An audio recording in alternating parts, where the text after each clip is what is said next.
सब जने तो ध्यान देंगे। याकूब की पुस्तक उसका 1 अध्याय उसका 19 वचन, यहाँ पे लिखा, हे मेरे प्रिय भाइयों, यह बात तुम जान लो, हर एक मनुष्य सुनने के लिए तत्पर और बोलने में धीमा, सुनने के लिए तत्पर और बोलने में धीर और क्रोध में धीमा हो। हालेलुया।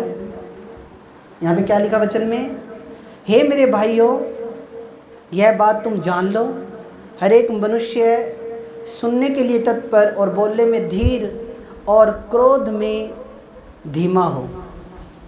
यहाँ पे क्या लिखा है, बोलने में मनुष्य सुनने के लिए तत्पर और बोलने में धीमा हो, मैंने बोलने में धीर हो।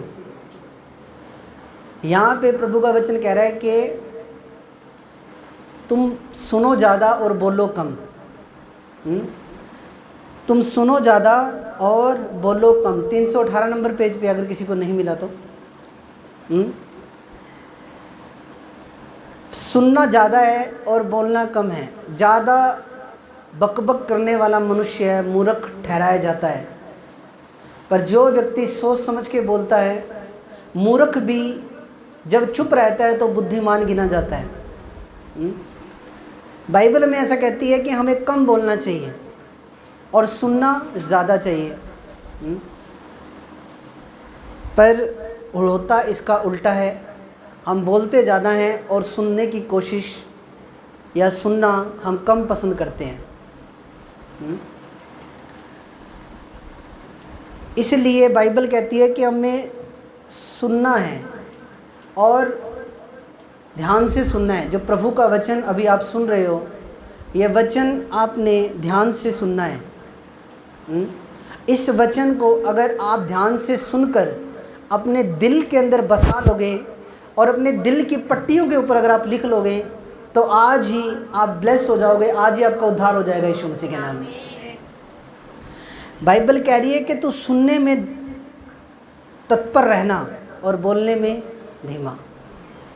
यानी कि जब कोई खुदा का दास आपको शिक्षा दे रहा है, आपको टीचिंग दे रहा है, तो आपको क्या करना है, आपको ध्यान से सुनना है कि खुदा का दास आज किस टॉपिक पे वचन दे रहा है, क्या सिखा रहा है, कौन सी बुक में से आज प्रचार दिया है, कौन सी आयत आज पढ़ी गई है चर्च के अंदर, और उससे घर जाके भी पढ़ो और ध्यान से प्रभु का वचन सुने। और परमेश्वर के वचन को सुनने में हमारी दिलचस्पी होनी चाहिए। अगर प्रभु का वचन आपने ध्यान से सुन लिया, सिर्फ सुन भी लिया अगर, तो बाइबल ऐसा कहती है कि वचन को सुनने के द्वारा तुम्हारे अंदर विश्वास उत्पन्न हो जाएगा, और जब विश्वास उत्पन्न हो जाएगा तब तुम पहाड़ को आज्ञा दोगे कि उखड़ जा और समुद्र में जाके पड़ जा, तो वैसा ही तुम्हारे लिए हो जाएगा यीशु मसीह के नाम में। हमारे अंदर क्या होना चाहिए, वचन को सुनने की दिलचस्पी होनी चाहिए। पर आज जब हम देखते हैं कलीसिया की वचन को सुनने में दिलचस्पी बड़ी कम है। हालेलुया। अगर यहाँ पे मैं अभी सन्नी देओल की फ़िल्म लगा दूँ ना, सब खुश हो जाएंगे, सब बड़े ध्यान से सुनेंगे। हाँ जी, ये 2.5 किलो का हाथ, वो सब डायलॉग बोलेगा ना जब सन्नी देओल, सब बड़े खुश हो जाएंगे और सब बड़ा मन लगा के सुनेंगे, बड़ा ही दिल लगा के सुनेंगे। संसार की बातें भी हम बड़े ही दिल लगा के सुनते हैं, बड़े ही मन लगा के हम सुनते हैं।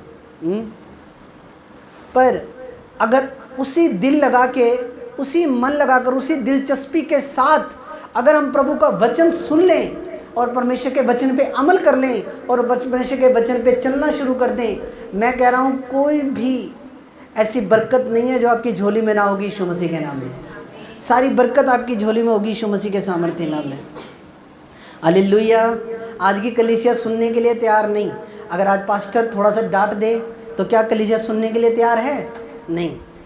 पास्टर को कहेंगे, पास्टर जी आपको कुछ नहीं पता, आप बैठ जाओ नीचे, मैं आपको गाइड करता हूँ, मैं आपको बताता हूँ। हालेलुया।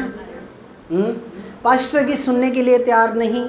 पर मैंने पिछले संडे एक प्रचार किया था वचन कि इस संडे से पिछले संडे प्रचार किया था कि परमेश्वर ने जब शमूएल को आवाज़ मारी, तो परमेश्वर ने जब आवाज़ मारी तो अपने नबी की आवाज़ के अंदर सेम उसकी जैसी आवाज़ करके फिर आवाज़ मारी। प्रभु शमूएल को एक चीज़ समझाना चाह रहा था, और वो एक चीज़ आप भी समझो कि परमेश्वर क्यों उसने शमूएल जैसी आवाज़ में आवाज़ करके आपको बुलाया? क्यों उसको शमूएल को बुलाया परमेश्वर ने? क्यों? ताकि आप एक चीज़ समझ सको कि परमेश्वर अपने दास के अंदर से होकर काम करता है, और परमेश्वर की आवाज़ और उसके दास की आवाज़ एक है। जिसने दास की बात को मान लिया उसने परमेश्वर की बात को भी मान लिया। जिसने दास की बात को निगलेक्ट कर दिया, जिसने दास की बात को हल्के में ले लिया और ऐसे झिक करके कानों पे से झाड़ दिया, वो लोग ब्लेस नहीं हो सकते। सुनना ज़्यादा है कि मेरा दास क्या कह रहा है। खुदा का दास, खुदा का नबी, खुदा का दास प्रॉफिट हो सकता है, अपोस्टल हो सकता है, कोई भी, कि वो कहना क्या चाह रहा है। अरे उसकी अगर मान लोगे, अगर उसकी सुन लोगे, क्योंकि उसके अंदर से हो गए परमेश्वर का आत्मा तुमसे कुछ कहना चाह रहा है, कुछ गाइड करने के लिए जा रहा है, अगर तुम उसकी बात को मान लोगे तो वही तुम ब्लेस हो जाओगे यीशु मसीह के सामर्थ्य नाम में। मैं आपको बताना चाहता हूँ कि हम सुनते क्या हैं, कैसा हम सुनते हैं, क्योंकि जैसा आप सुनते हो वो भी आपकी लाइफ के ऊपर बहुत ज़्यादा प्रभाव डालता है। हालेलुया।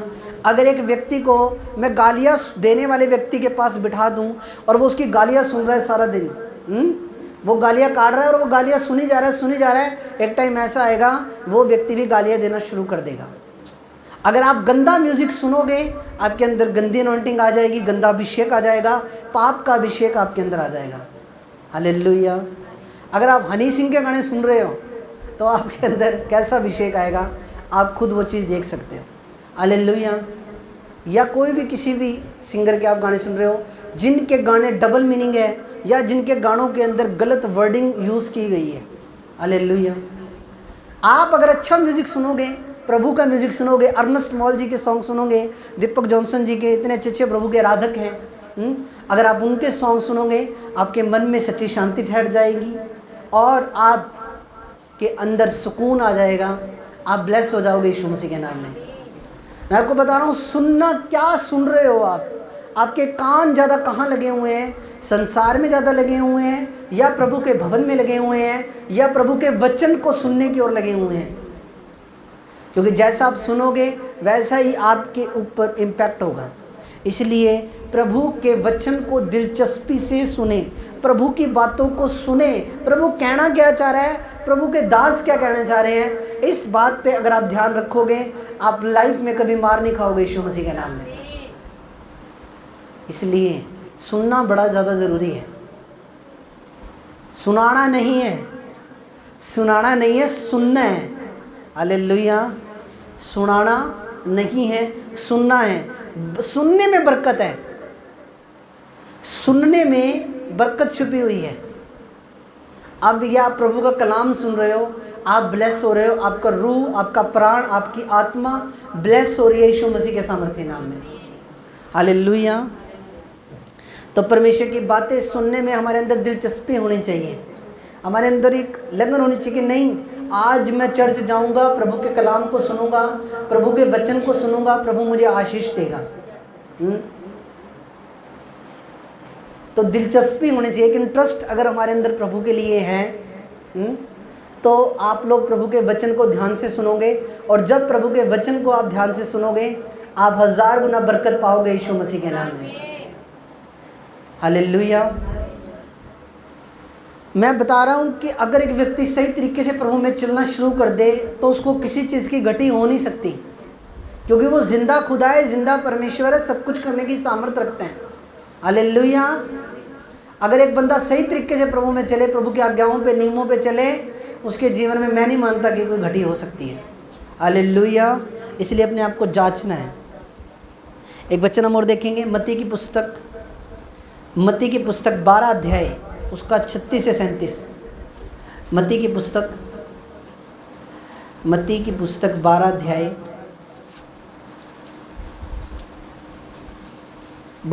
उसका 36 से 37। और मैं तुमसे कहता हूँ कि जो निकम्मी बातें मनुष्य कहेंगे, न्याय के दिन वह हर एक उस बात का लेखा देगा, क्योंकि तू अपनी बात के कारण निर्दोष और अपनी बातों के कारण ही दोषी ठहराया जाएगा। यहाँ पे प्रभु का वचन क्या कह रहा है कि जो भी निकम्मी बातें तुम कहते हो, तुम अपने भाइयों को बोलते हो, ए मूर्ख, अरे ओ मूर्ख, अरे ओ मूर्ख ये काम कर, अरे ओ मूर्ख ये काम कर। जो भी निकम्मी बातें तुम बोलते हो, एक एक बात का तुम्हें यहोवा के सिंहासन के सामने एक दिन न्याय देना है।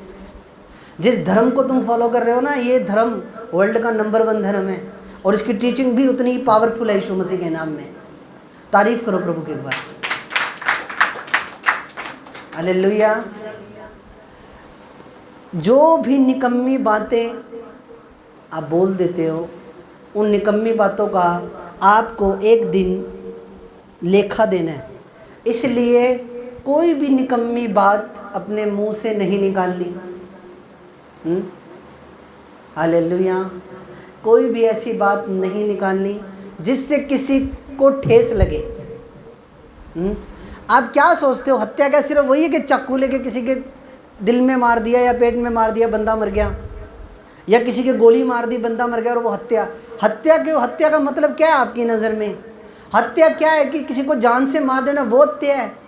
पर नहीं, एक हत्या वो भी है जो आप अपने मुंह के वचनों के द्वारा दूसरों की करते हो। हालेलुया।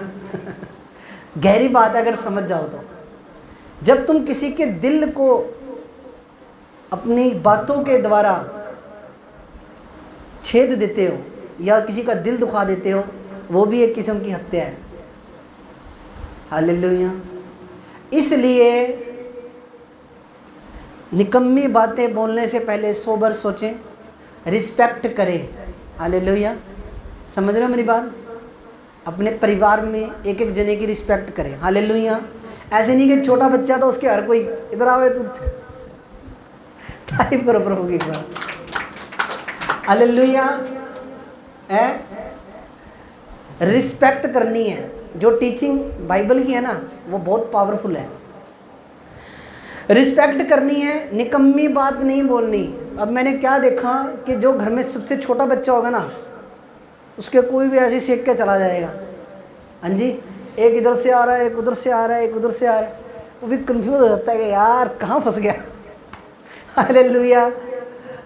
कोई उसका कोई नाम रख देगा, कोई उसका कोई नाम रख देगा, कोई उसको कुछ बोल देगा, कोई उसको कालू बोल देगा, कोई उसको कुछ बोल देगा, है ना। पर क्या है, ये सब निकम्मी बातें हैं। ये सब क्या है? निकम्मी बातें हैं। और निकम्मी बातें नहीं बोलनी। अगर निकम्मी बातें बोलोगे तो एक दिन तुम्हें परमेश्वर तुम्हारा न्याय लेगा, तुम्हें एक एक बात का लेखा देना पड़ेगा। इसलिए कोई भी बात ऐसी नहीं बोलनी जिससे किसी का दिल दुखे, या कोई भी ऐसे किसी से, सबसे रिस्पेक्ट से बोलें, चाहे छोटा है चाहे बड़ा है, सबसे इज्जत से बोले, रिस्पेक्ट से बोले, प्यार से बोले। हालेलुया। अगर हमारे अंदर प्यार नहीं है ना, तो हम यीशु मसीह के चेले भी नहीं हैं। प्रभु के वचन में साफ लिखा हुआ है, अगर तुम्हारे अंदर प्यार नहीं है तो तुम मेरे चेले नहीं हो। तो हमारे अंदर प्यार हो, कोई भी निकम्मा वर्ड हमारे मुंह से ना निकले। हालेलुया। पर मैं तुमसे कहता हूं कि जो निकम्मी बातें मनुष्य कहेंगे, न्याय के दिन वे हरेक उस बात का लेखा देगा, क्योंकि तू अपनी बातों के कारण ही निर्दोष और अपनी बातों के कारण ही दोषी ठहराया जाएगा, अपनी बातों के द्वारा। इसलिए सोच समझ के बोलना चाहिए। हालेलुया। सोच समझ के बोलें कि हम क्या बोल रहे हैं। एक वो कहावत है ना, मुंह से निकली बात और तीर से निकली कमान, वो जो धनुष से निकला तीर वो वापस नहीं आता, ऐसे एक कहावत है ना। एक जो बात मुंह से निकल गई वो बात खड़ी की खड़ी रह जाएगी, चाहे 40 साल हो जाए उस बात को। हाँ जी, वो बंदा मर भी जाएगा तो भी वो बात वहीं की वहीं खड़ी रह जाएगी। हालेलुया। नहीं होता ऐसे? होता है। तो हम कोई भी निकम्मी बात ऐसी ना बोले, ठीक है। हम कम बोले, क्योंकि जहाँ ज़्यादा, बाइबल ऐसा कहती है कि जहाँ पे ज़्यादा बातें होती हैं वहाँ पे अपराध हो जाता है। मान लो एक फादर और एक बेटा दोस्तों की तरह रह रहे हैं, पूरी खुली मजाक चल रही है। हालेलुया। आप समझ रहे हो ना मैं क्या बोलने की कोशिश कर रहा हूँ? बाप बेटे के अंदर पूरी खुली मजाक चल रही है, पर क्या होगा, ज़्यादा बातें होने की वजह से एक दिन अपराध भी हो जाएगा। एक दिन बच्चा गलत डायरेक्शन पे चल जाएगा।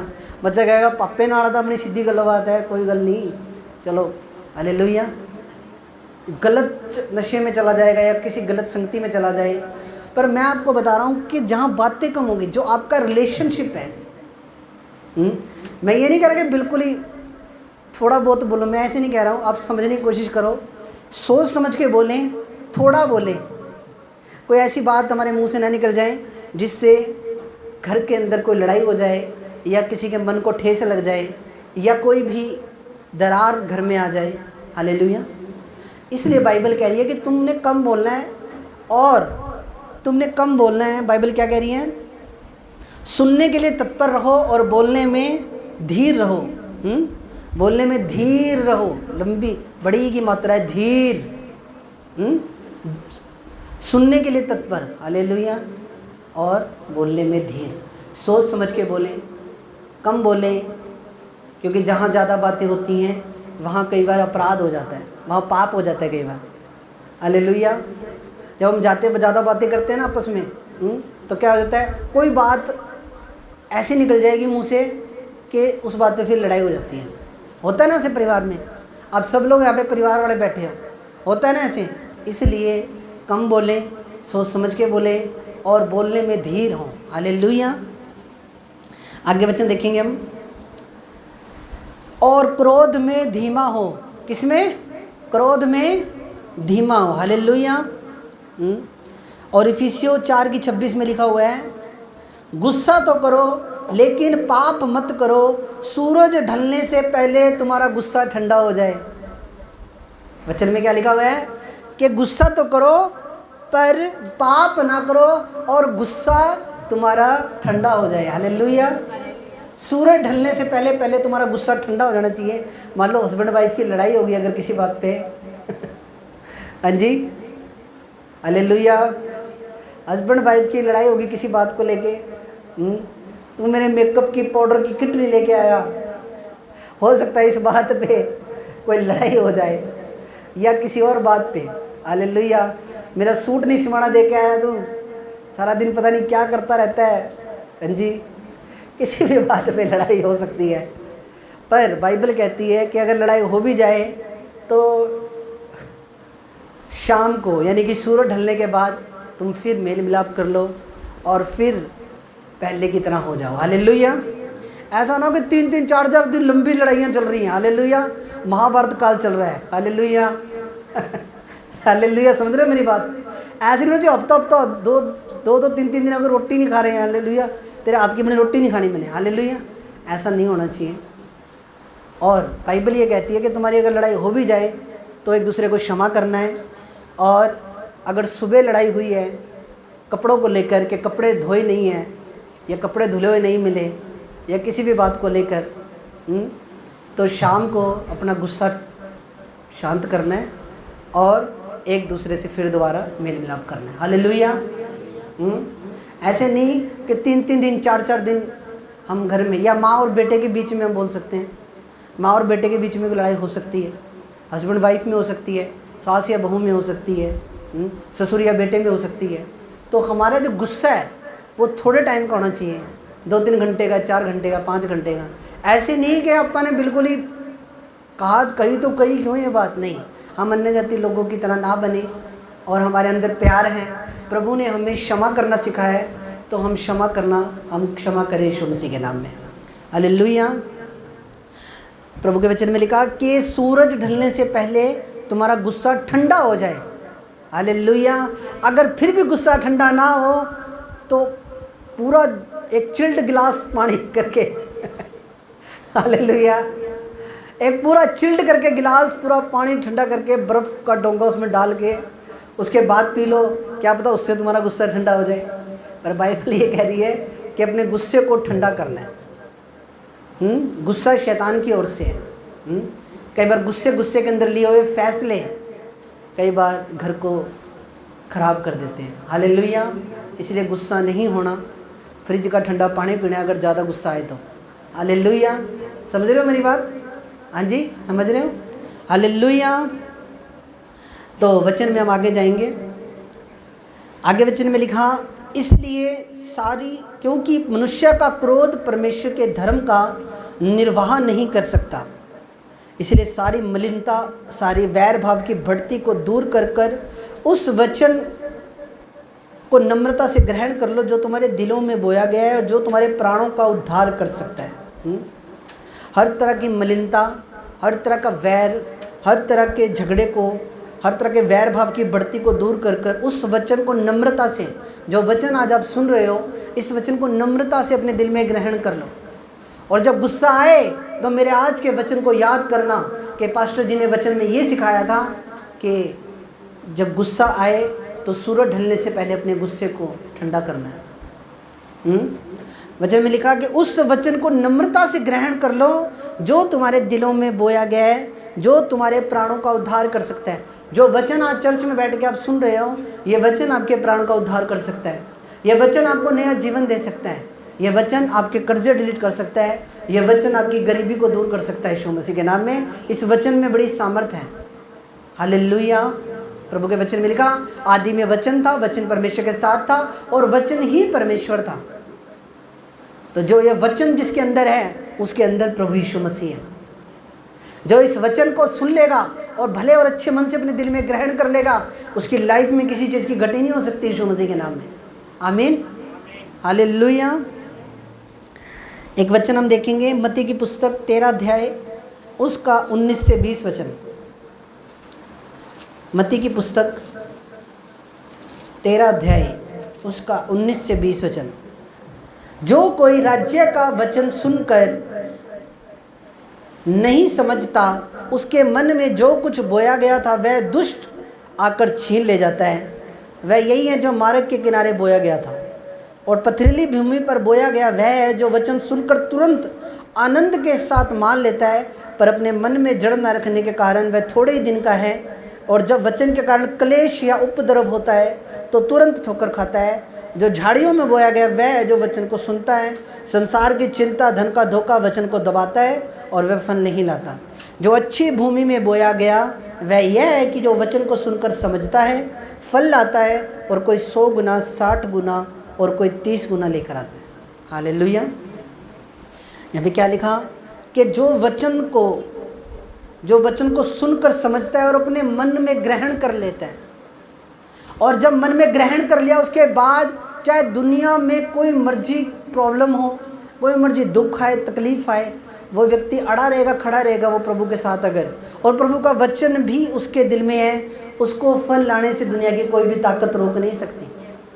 वो फल लेकर आएगा 60 गुना, 30 गुना, 100 गुना वो फल लेकर आएगा। जो व्यक्ति परमेश्वर के वचन को अपने दिल में ग्रहण कर लेगा और परमेश्वर के वचन को अपने दिल में रखेगा, उस व्यक्ति की लाइफ के अंदर घटी नहीं आ सकती यीशु मसीह के नाम में। मैं मेरा एक्सपीरियंस बता रहा हूँ आपको। उसकी लाइफ में कभी भी कोई भी घटी आ नहीं सकती। जो अच्छी भूमि में बोया गया वचन को सुनकर समझता है, फल आता है, कोई 100 गुना, कोई 60 गुना फल लेकर आता है। अब वचन के अंदर आप दिल के अंदर 2 ही चीज़ रख सकते हो, या तो संसारिक बातें रख सकते हो, या खुदा का कलाम, खुदा का वचन रख सकते हो। अगर जे खुदा का वचन, खुदा का कलाम रख लिया, मैं बता रहा हूँ लाइफ सेम नहीं रहेगी, लाइफ टोटली चेंज हो जाएगी। बरकतें, आशीष इतनी दे देगा प्रभु, घर छोटे पड़ जाएंगे यीशु मसीह के सामर्थ्य नाम में। मैं बता रहा हूँ आपको एक पोर्शन और बनाना पड़ेगा, एक कमरा और बनाना पड़ेगा, घर छोटे पड़ जाएंगे आपके। हालेलुया। एक वचन और देखेंगे, मत्ती की पुस्तक 7 अध्याय उसका 21 से 27।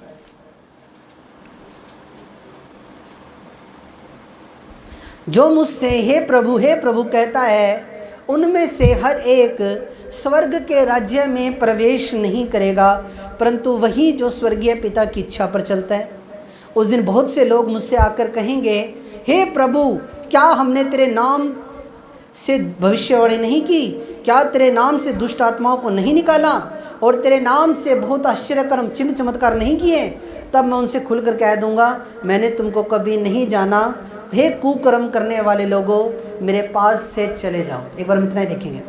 यहाँ पे प्रभु का वचन क्या कह रहा है कि जो मुझसे हे प्रभु कहता है, वो हर एक व्यक्ति स्वर्ग के राज्य में प्रवेश नहीं करेगा। मान लो अगर एक व्यक्ति ने हे प्रभु कौन कहेगा? वही कहेंगे जो विश्वासी हैं। हे प्रभु का नाम कौन लेगा? वही तो लेंगे जो प्रभु पे विश्वास करते हैं। मान लो अगर एक व्यक्ति ने प्रभु पे विश्वास कर लिया, संडे चर्च भी आ रहा है, तो इस बात की गारंटी नहीं है कि वो व्यक्ति चर्च जा रहा है, और सॉरी वो व्यक्ति स्वर्ग के अंदर जा रहा है। स्वर्ग के अंदर वो व्यक्ति जा रहा है जो पिता की इच्छा पे चलेगा, जो प्रभु के वचन को मानेगा, जो पिता की इच्छा पे चलेगा, वो व्यक्ति स्वर्ग में जाएगा। अगर आप चर्च आ रहे हो, इस बात की पक्की गारंटी नहीं है कि आप स्वर्ग जा रहे हो कि नहीं जा रहे हो ना। आपको थोड़ी बात अजीब लग रही होगी मेरी। चर्च आना, हे प्रभु कहना, इस बात का कोई आप पे ठप्पा नहीं लग गया कि आप स्वर्ग में जा रहे हो। पर जो व्यक्ति पिता की इच्छा पे, यहाँ पे वचन क्या कह रहे हैं, जो उनमें से हर एक स्वर्ग के राज्य में प्रवेश ना करेगा, परंतु वही, यहाँ पे देखो एक कंडीशन है, एक कंडीशन लगा दी प्रभु ने, वही जो मेरे स्वर्गीय पिता की इच्छा पे चलेगा, यानी कि जो यीशु मसीह की इच्छा पे, यहोवा की इच्छा पे चलेगा, प्रभु के वचनों पे चलेगा, वही तो परमेश्वर के राज्य के अंदर जाएगा। ऐसे नहीं कि भी हाँ हे प्रभु कर रहे हैं तो स्वर्ग चले जाएंगे। इतना इजी नहीं है स्वर्ग जाना। स्वर्ग जाने के लिए बहुत सी परीक्षाओं को पार करना पड़ेगा यीशु मसीह के नाम में। हालेलुया। अगर आज के टाइम के अंदर अगर हम सबसे बढ़िया कंट्री देखें रहने के लिए तो अमेरिका है। उसके बाद ऑस्ट्रेलिया, कनाडा, न्यूजीलैंड, इनके नंबर आते हैं, पर सबसे नंबर 1 अगर कोई है तो वो अमेरिका है। भाई साहब, अमेरिका जाने के लिए कितने पापड़ बेलने पड़ते हैं पता आपको? अमेरिका जाने के लिए बहुत पापड़ बेलने पड़ते हैं, पैसा भी खूब लगता है, मेहनत भी खूब लगती है। तो आप एक चीज़ से अंदाज़ा लगाओ, अगर हमें एक देश में जाने के लिए इतनी मेहनत करनी पड़ रही है, बार बार वीज़ा की रिफ्यूज़ल आ जा रही है, बार बार आपका वीज़ा वो हो रहा है, बार बार रिफ्यूज़ हो रहा है, एक देश में जाने के लिए आपको इतनी मेहनत करनी पड़ रही है, तो स्वर्ग जाने के लिए आपको कितनी मेहनत करनी पड़ेगी? हालेलुया। पर मेहनत करने के लिए कोई तैयार नहीं है। कलीसिया का पता क्या है दिमाग आज के टाइम में? पास्टर जी मेरे हिस्से की मेहनत भी आप ही कर लो। हालेलुया। मेरे हिस्से के रोजे भी आप रखो, आपका वजन 40 किलो होना चाहिए, मेरे हिस्से के रोजे भी आपने रखने, मेरे हिस्से की फास्टिंग भी आपने करनी, मेरे हिस्से की बाइबल भी आपने पढ़नी, मेरे हिस्से की प्रार्थना भी आपने करनी, सब कुछ आपने करना है। आप चाहे आपका वजन अभी 70 किलो है ना, 40 किलो वजन हो जाए कोई दिक्कत नहीं, पर मेरे हिस्से का सब कुछ आपने करना है। हालेलुया। ऐसे नहीं, हालेलुया। सबने मेहनत करनी है। अगर टीम के अंदर 11 क्रिकेट की टीम के अंदर 11 खिलाड़ी होते हैं, अगर 11 खिलाड़ी में से एक व्यक्ति भी सही नहीं खेलता तो कितना गुस्सा आता है ना? एक खिलाड़ी की वजह से भी कई बार मैच हार जाते हैं। पूरी 11 की 11 टीम मिल के खेलेगी, एक होके खेलेगी, तो शैतान की धज्जियाँ उड़ा देंगे आप यीशु मसीह के नाम में। हालेलुया, आमीन। तो यहाँ पे क्या कह रहा है प्रभु का वचन? जो मुझसे हे प्रभु कहता है, उनमें से कोई इसमिक बात की गारंटी नहीं है कि वो स्वर्ग में जाएंगे, पर वही तो जाएंगे जो पिता की इच्छा पर चलते हैं। हालेलुया। थोड़ी सी बरसात अगर गली में आ जाए, कच्ची गली है, तो आज कितने लोग चर्च नहीं आए? हालेलुया। हाँ जी, कीचड़ से डर जाते हैं, कहीं हमारे कपड़े ना खराब हो जाएं। हालेलुया। हाँ जी। और वहीं कहीं कच्ची गली के अंदर अगर कोई पैलेस हो और वहाँ पे शादी का फंक्शन हो, हालेलुया, जाएंगे कि नहीं जाएंगे सारे? बताओ। हालेलुया। कोई गल नहीं, धो लांगे पैर, कोई गल नहीं, पानी नाल उत्थे धो लांगे। हालेलुया। पर चर्च कपड़े खराब हो जाएंगे। हालेलुया। आप 5-6 परिवार नहीं आए। हालेलुया। पर बाइबल कह रही है कि हे प्रभु कहने वाले स्वर्ग के राज्य में नहीं जाएंगे, जो पिता की इच्छा पे चलेंगे वही तो जाएंगे। हालेलुया। आगे वचन हम देखेंगे, यहाँ पे लिखा आगे, परंतु वचन पर चलने वाले बनो और केवल सुनने वाले ही नहीं जो अपने आप को धोखा देते हैं। आगे वचन में क्या लिखा है? जो वचन पर चलने वाले, वचन पे चलने वाले बनना है, सुनने वाले ही नहीं। ऐसा नहीं कि हाँ वचन तो आप सुन रहे हो पर वचन पे चल नहीं रहे हो, वो तो आप अपने आप को ही धोखा दे रहे हो। वचन को सुनो, अच्छे और भले मन से उस वचन को अपने दिल में ग्रहण करो। हालेलुया। हाँ जी, अच्छे और भले मन से उस वचन को अपने दिल में ग्रहण करो, उस वचन पे चलो। आपको ब्लेस होने से, आपको आशीषित होने से, आपको अमीर होने से दुनिया की कोई भी ताकत रोक नहीं पाएगी यीशु मसीह के नाम में। हालेलुया, आमीन। आगे वचन देखते हैं हम। परंतु वचन पर चलने वाले बनो और केवल सुनने वाले ही नहीं जो अपने आप को धोखा देते हैं, क्योंकि जो कोई वचन का सुनने वाला है और उस पर चलने वाला नहीं है तो वह उस मनुष्य के समान है जो अपना स्वाभाविक मुंह शीशे में देखता है, इसलिए कि वह अपने आप को देखकर चला जाता है और तुरंत भूल जाता है कि वह कैसा है। बाइबल एक शीशे की तरह है। हालेलुया, इधर ध्यान देंगे सब। बाइबल एक शीशे की तरह है और बाइबल जब आप पढ़ते हो तो बाइबल आपको आपकी सही हालत दिखाती है। अगर एक विश्वासी को जांचना है, अपना जीवन जांचना है, तो बाइबल के द्वारा ही उसका जीवन जांचा जा सकता है। बाइबल एक शीशे की तरह है जो हमारे करैक्टर को दिखाती है, जो हमारी हालत को दिखाती है। तो बाइबल एक शीशे की तरह यही हमारी सही हालत दिखा देगी। लेकिन यदि हम हासिल किए गए ज्ञान को इस्तेमाल नहीं करेंगे तो हमारा कोई भी फ़ायदा नहीं होगा और हम भूल जाएंगे। यानी कि जो भी ज्ञान आपको चर्च में दिया जा रहा है या मैं आपको जो भी चीज़ें बता रहा हूँ, उसको अगर आप ज्ञान को हासिल नहीं करोगे तो आप उन चीज़ों को भूल जाओगे। प्रभु का वचन आपके दिमाग से निकल जाएगा और आप उस चीज़ को, उस ज्ञान को, जिस ज्ञान को लेने के लिए आप इतनी दूर से आए हो, ख़राब मौसम में आए हो, उस ज्ञान को आप भूल जाओगे। हालेलुया। तो बाइबल एक शीशे की तरह है। आज जो प्रभु का वचन यहाँ पे मैंने बताया आपको, ये एक शीशे की तरह, ये आपको आपका चेहरा दिखाती है कि आप मसीहत में खड़े कहाँ हो, कौन से स्टेप पे आप खड़े हो। तो बाइबल एक शीशे की तरह, जब आप बाइबल पढ़ोगे आपको आपके करैक्टर के बारे में पता लगेगा, आपको चीज़ें परमेश्वर क्लियर करेगा, आप कहाँ गलत हो कहाँ सही हो, ये सब चीज़ें जब आप बाइबल पढ़ोगे आपको पता लगेगी। हालेलुया। तो परमेश्वर इस वचन के द्वारा आपको आशीष दे, आपको बरकत दे। मैं एक बार फिर बताना चाहता हूँ कि सुनने में तत्पर और बोलने में धीमा, यानी कि वचन को सुनने में, अपने दास की बातों को सुनने में, अपने पास्टर की बातों को सुनने में, अपने प्रॉफिट की बातों को सुनने में आपके अंदर एक दिलचस्पी होनी चाहिए। हालेलुया, आमीन।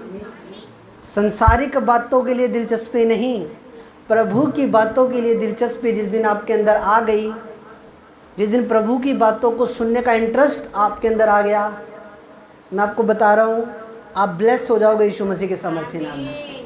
हालेलुया, आमीन। तो प्रभु आपको इस वचन के द्वारा आशीष दे। गुस्सा करना है पर गुस्सा तो करो, लेकिन पाप मत करो। गुस्से के अंदर कोई भी बात ऐसी नहीं बोलनी जिससे किसी के मन को ठेस लग जाए या कोई किसी का मन दुखी हो जाए। गुस्सा तो करना है पर पाप नहीं करना। प्रभु यीशु मसीह ने गुस्सा किया पर पाप नहीं किया। जब मंदिर के बाहर लोग कबूतर बेच रहे थे, मंदिर के बाहर लोग जब परमेश्वर के घर को व्यापार का केंद्र बना दिया था, तो प्रभु यीशु मसीह ने हाथ में रस्सी का कोड़ा लिया और उनको सबको वहाँ से भगा दिया। और प्रभु ने बोला कि मेरे घर को व्यापार का केंद्र मत बनाओ। तो वहाँ पे यीशु मसीह ने क्रोध तो किया, पर यीशु मसीह ने वहाँ पे कोई भी ऐसी गलत बात नहीं बोली जिससे किसी का दिल दुखाओ। इसलिए गुस्से के अंदर कोई भी ऐसी बात हम ना बोलें, और हमारा गुस्सा सूरज ढलने से पहले शांत हो जाना चाहिए, ठंडा हो जाना चाहिए। अगर फिर भी ठंडा ना हो तो मैंने आपको बताया है ठंडा पानी पी लीजिए थोड़ा। हालेलुया। तो प्रभु आपको आशीष दे। मेरा विश्वास है आज के वचन के द्वारा आप ब्लेस हुए हो, आप आशीषित हुए हो। प्रभु आपको ढेर सारी बरकत दे। आओ सब जन आंखें बंद करें। मेरे महान और सामर्थ्य पिता, प्रभु आपकी हुजूरी, आपकी जीवित हुजूरी भवन में है, आपकी पवित्र हुजूरी इस भवन में है। मैं आपका धन्यवाद करता हूँ पिता। प्रभु जो भी वचन आज तेरे बेटे बेटियों ने सुने हैं, इनके जीवन में सोगुना आशीष को लेकर आए। कोई शैतान को अंधकार इन वचनों को चुरा ना पाए पिता। तेरी आशीष इनके जीवन पे हो, और पिता ये वचन के जीवन में सोगुना फलों को लेकर आए। तेरा अनुग्रह, तेरी दया इन पे बनी रहे। प्रभु यीशु मसीह के सामर्थ्य नाम में हम प्रार्थना मांगते हैं। आमीन, आमीन, आमीन।